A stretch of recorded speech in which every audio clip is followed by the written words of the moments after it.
Ново противпожарно возило и соодветна опрема ќе добие Штипската противпожарна служба, најави денеска градоначалникот Благој Бочварски. Имаме веќе аплицирано за добивање на ново возило. Проектот е во завршна фаза и очекуваме дека во наредните месеци ние веќе ќе имаме известности, ќе биде распишена јавната набавка за добивање на тоа возило и дополнителната опрема која што е потребна, но уште еднаш го честитам денот 100 години пожарникарство во Штип и посакувам идните генерации на пожарникари да слават уште поголеми и позначени јубилеи.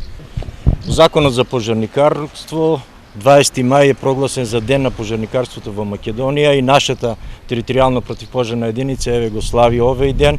За жал поради ситуацијата со коронавирусот спречени сме да имаме некои манифестации кои обично ги правиме, како што е отворени денови на пожарникарството во нашата единица, каде што имавме гости од сите категории на ученици, пред се од градинките и основните училишта. Денот на пожарникарството одбележан и во Кочани. Тамошната територијална единица за една година забележала над 300 интервенции. Помеѓу двете празнувања имавме над 300 интервенции, од кои најголем број беа на отворен простор.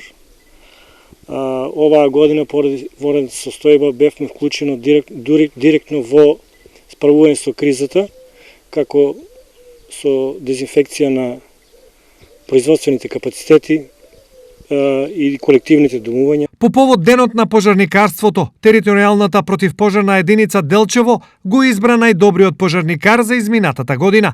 Наградата ќе оди во фондот за борба против COVID-19. Тоа што оваа награда ја заслужуваат сите колеги, бидејќи нашата работа е тимска и работиме сите заедно. Благодарност до градоначалникот на општина Делчево. Исто сакам да кажам дека износот од наградата ќе ја донирам во хуманитарни цели